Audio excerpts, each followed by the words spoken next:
somebody explain this, somebody talk me through this, somebody talk me off the edge of the cliff, somebody make this better.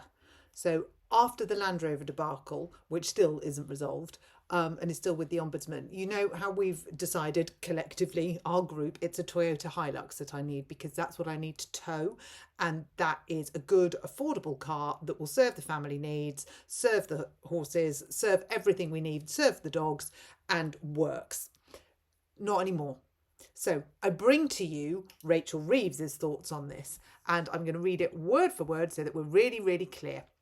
The headline is HMRC car tax updates see drivers face 400% hike in costs as thousands get hit with unaffordable charges.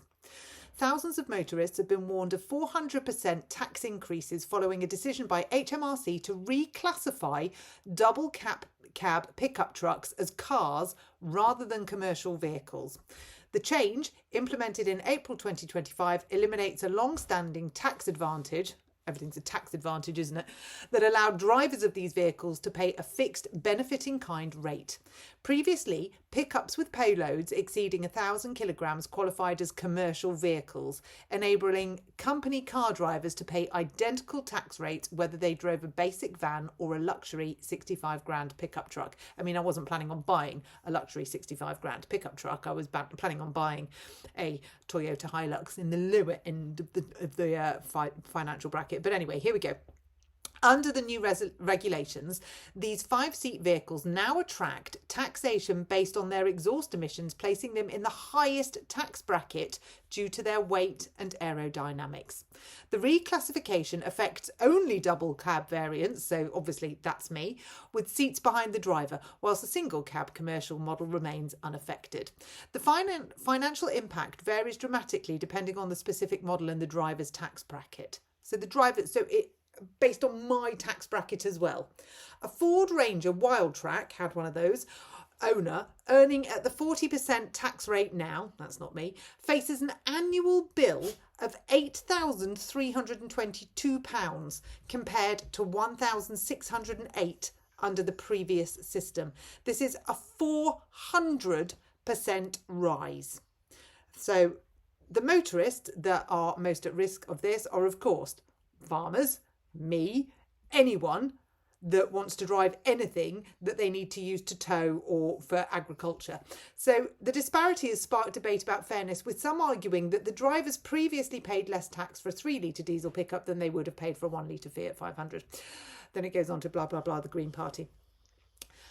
The agricultural sector has expressed serious concerns about the new classification system. National Farmers Union Deputy President David Exwood warned that farmers and growers rely on double cab pickups every single day to go about their farming duties, and there are few vehicles that can be used as an alternative. Correct. He emphasised that the reclassification would impose an unaffordable tax burden on farmers. I mean, because it's not like they're not being faced with every other tax burden under the sun. Oh, well, there you go, which already says, already facing financial pressures, potentially hampering food production capabilities. The farming community argued these vehicles serve essential functions in transporting equipment, produce and livestock. I mean, yes, to help drivers, the government did introduce transitional measures to ease the impact of the tax changes on existing owners. Businesses that purchased, leased or ordered double cab pickups before April 2025 can maintain the previous tax rates until disposal, lease expiry, or April the 5th, 2029, whichever occurs first. Well, that's not me. That's not anyone that wants to buy one now. So effectively, I'm going to link this. So manufacturers have responded to the tax changes by introducing lower emission alternatives. Ford's plug-in hybrid Ranger maintains the diesel version 3,500 kilogram towing capacity while producing official emissions of 68 grams per kilometre. Yeah, but who's got the money to go and buy one of those? The electric model is 163-mile range. Amazing if you live in Scotland and the Outer Hebrides. That's really useful, isn't it? I mean, there we go.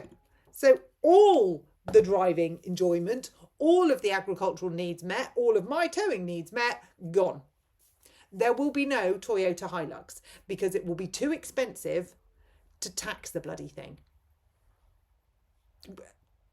I mean, literally, she is sucking the life out of every orifice. I actually hate her.